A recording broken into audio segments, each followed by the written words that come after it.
And so today I want to talk about logarithm laws. So before I go into any of the laws, I want to highlight that when you see log base 10 is actually known as log x, and when you see log base e is actually ln x.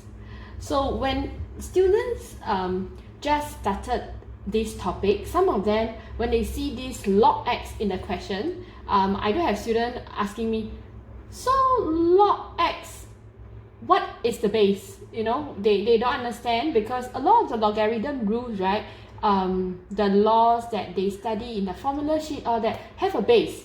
So they will be wondering, so for this there is no base, and then how do I apply the logarithm law? So actually lgx, log x, is actually base 10, and ln x is actually base e.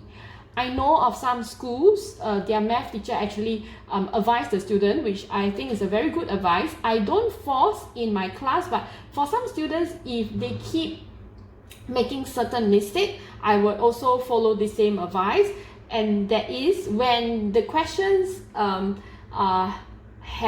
log x, I will ask the student to write log base 10. I will ask the student to rewrite them. So some schools teachers are also doing this approach so that the base will be very obvious to the student.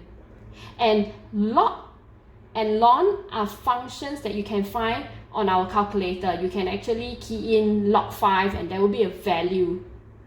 Alright, so now I'd like to move on to the first logarithm law, then that is the product law, which is log xy is equals to log x plus log y.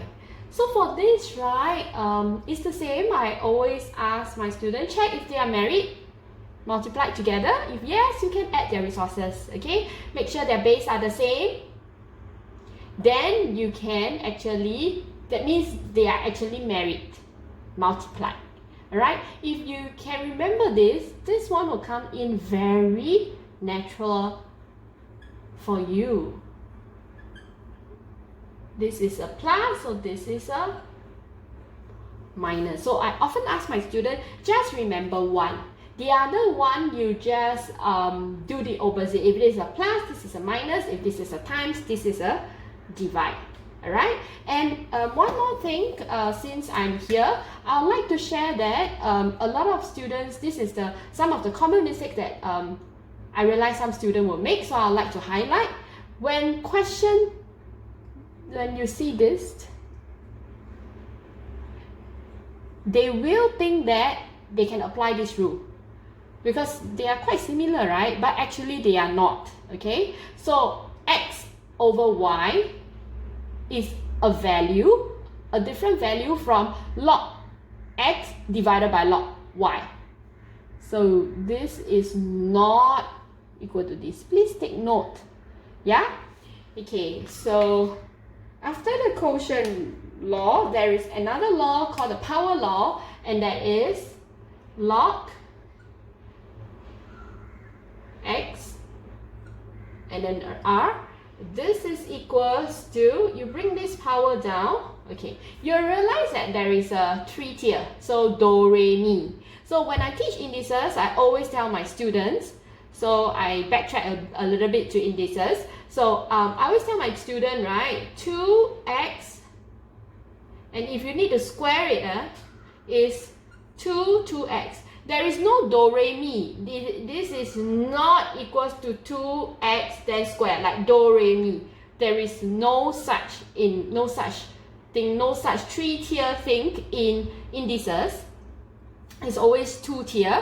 But in logarithm, there is. We can use them in the power law. And when you see this 3-tier, and make sure that this power is only belonging to this x, you can actually shift it down here.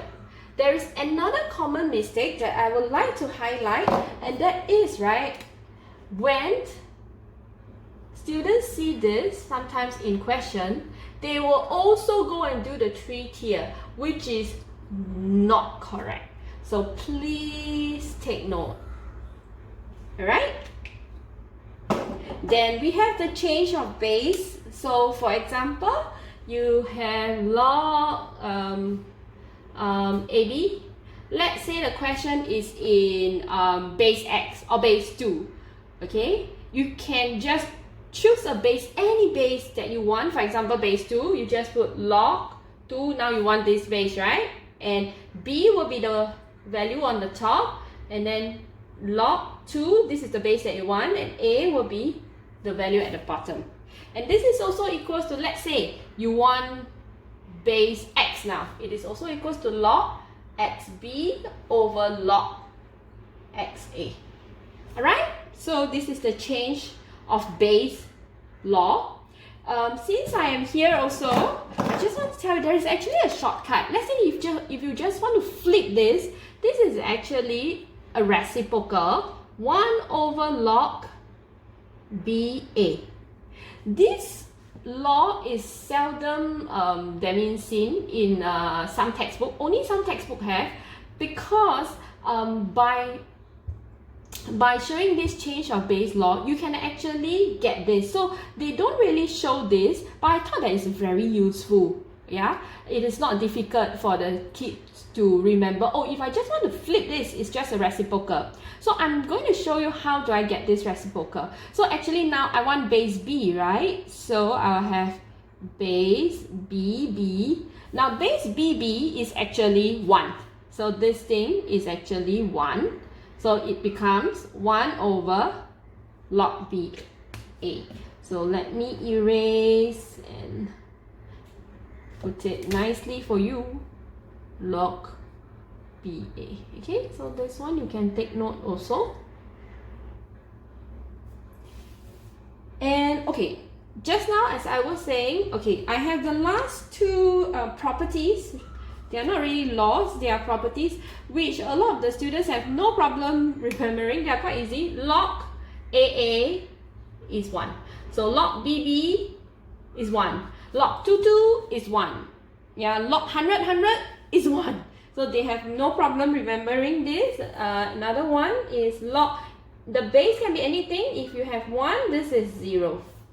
Alright, so these are the two properties. Now, I'm going to one law that is, it's not really a law, but it's a change of logarithm form that will come up in 90% of logarithm question. I always tell my students, mark my words, this will come up 90% of the logarithm question. Then they will be like, okay, tell me, I want to know. So what is it? So this is, I'm going to write here, okay? So this form, y is equals to ax, okay, can be put, so this is an indices form, okay? I'm going to change it to a logarithm form, and that is x is equals to log ay. So this, you can, when the question gives you in indices form, you can change it to a logarithm form. Vice versa, when you doesn't want to work with the logarithm form already, you can actually change it to the indices form. So how do I remember this? I always tell my student, this, I want to know this value now, right? I want to know x, so this thing will be shift to the other side as the base. So when it shifts to the other side, is this, yeah, at the base, and this one get pushed up. So this one gets shifted to the other side, and then the y get pushed up. Do you see that? So this is very important. Okay, so I think that's it. This is what that I want to highlight for my students taking logarithm, doing logarithm chapter. This is please watch this video before you come for my class, and then we can start working on the practices. Alright, thank you, bye bye.